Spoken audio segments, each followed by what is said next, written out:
Now, a good thing to do when you're practicing this is calling out the intervals.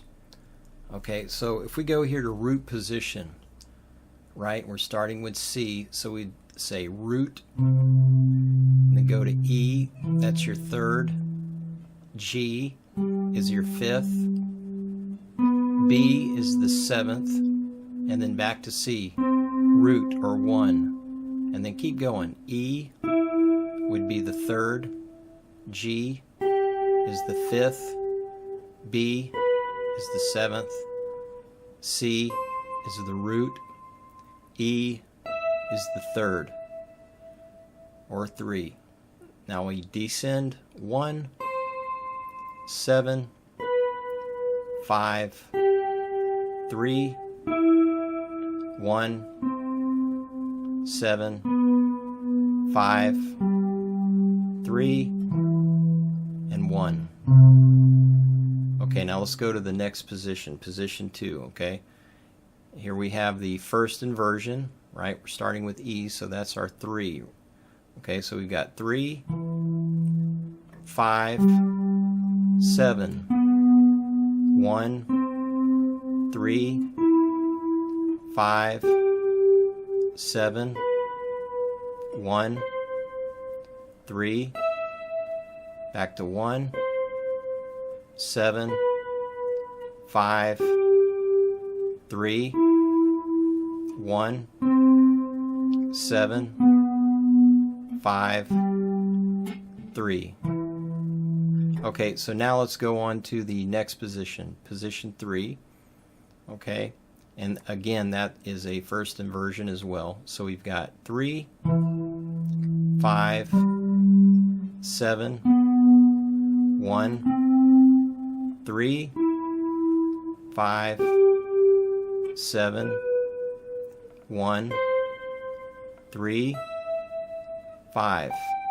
Now descend 3, 1, 7, 5, 3, 1, 7, 5, 3. Let me just stop right there.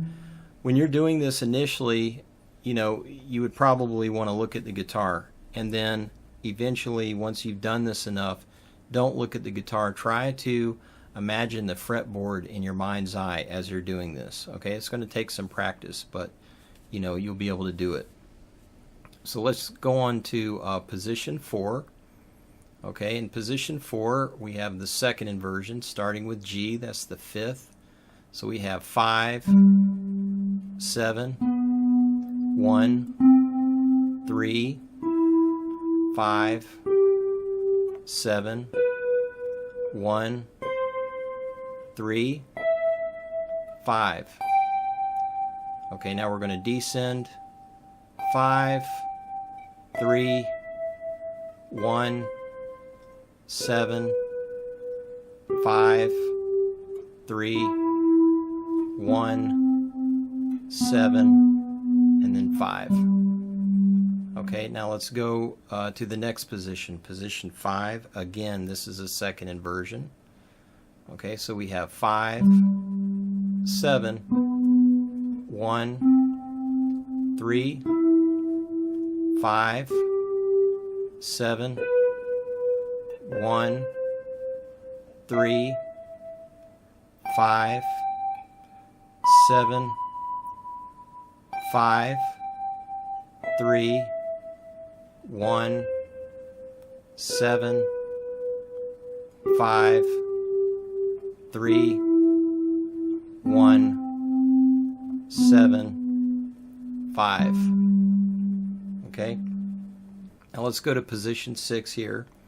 We're starting on B, so it's a third inversion. Okay, so we've got 7, 1, 3, 5, 7, 1, 3, 5, 7, and 1.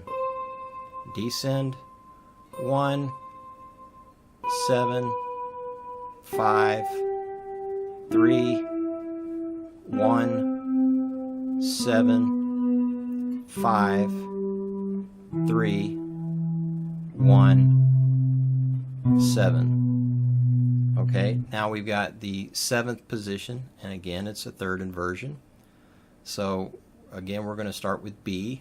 Okay, so we got 7, 1, 3, 5, 7, 1, 3, 5, 7, 1. Now descend 1, 7, 5, 3, 1, 7, 5, 3, 1, and 7. One of the purposes for learning the intervals, calling them out like we did, was so that we're knowing exactly where every interval is, so that if we want to convert the arpeggio to another chord type, if you will, we can easily do that. For instance, if you understand that the difference between a major 7th arpeggio and a dominant 7th arpeggio, the difference is the 7th. In a dominant 7th arpeggio we have a flat 7, so if you just take the major 7th arpeggio, for example, that we've been looking at, right? And you take all the 7ths, okay, let me turn my guitar on.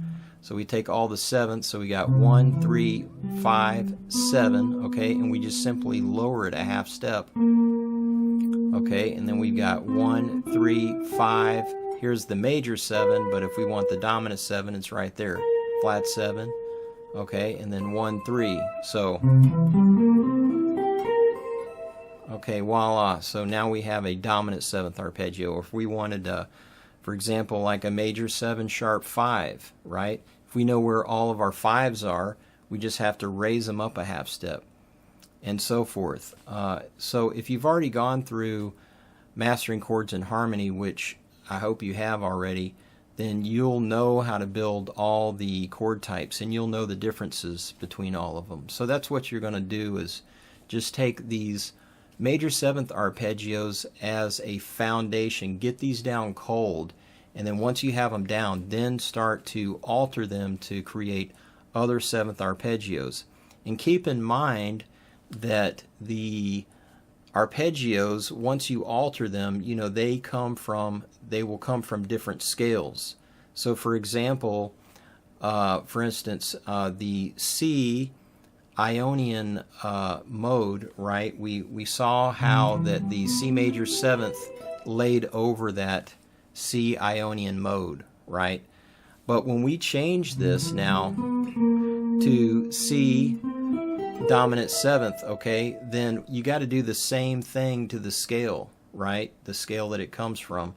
So we would have to take that Ionian mode and also flat the 7th, okay? When we do, that turns it into a C Mixolydian mode from the key of F, right? So just keep that in mind.